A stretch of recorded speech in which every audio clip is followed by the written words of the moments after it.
Pegasus मुद्दे पर विपक्ष का हंगामा लगातार जारी है और इसी हंगामे का फायदा मोदी सरकार बखूबी उठा रही है।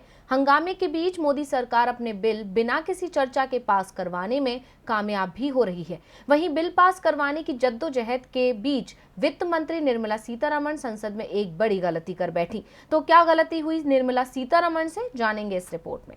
मोदी सरकार का जोर संसद को सुचारू रूप से चलने देने से ज्यादा बिल पास करवाने में है। तभी तो विपक्ष की चर्चा की मांग को ठुकराकर बीजेपी सरकार ने संसद में बिलों को पास करवाने के लिए एक लंबी सूची तैयार कर रखी है।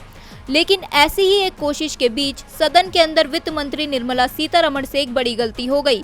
दरअसल हुआ यूं कि जब चेयर की ओर से उन्हें आइटम नंबर 20 के लिए कहा गया, जो सीमित देयता भागीदारी संशोधन विधेयक 2021 था, तब सीतारमण ने जमा बीमा और क्रेडिट गारंटी निगम संशोधन विधेयक 2021 के बारे में बताना शुरू कर दिया, जबकि ये बिल अगली सूची में था। वहीं संसदीय कार्य मंत्री को इस गलती का तुरंत एहसास हुआ और उन्होंने वित्त मंत्री को अलर्ट भी किया, लेकिन सीतारमण कुछ देर तक फ्लो में बोलती चली गईं, जिसके बाद सीतारमण को गड़बड़ी का एहसास होने में कुछ मिनट लगे और गलती का एहसास होने पर उन्होंने सभापति के सामने खेद व्यक्त भी किया और फिर सही विधेयक पर बोलना शुरू किया। जहां पिछले कुछ दिनों से हंगामे के बीच निर्मला सीतारमण विपक्षी सदस्यों के विरोध और नारेबाजी के बावजूद कई विधेयकों को आगे बढ़ाने और अपने भाषण देने में कामयाब रही हैं, वहीं इस बार इतनी बड़ी गलती करके वो लोगों के निशाने पर आ गई हैं। लोग सोशल मीडिया पर जमकर उनका मजाक उड़ा रहे हैं और पूछ रहे हैं कि देश की अर्थव्यवस्था पर प्लानिंग करते हुए भी क्या वो ऐसे ही किसी और सेक्टर का बजट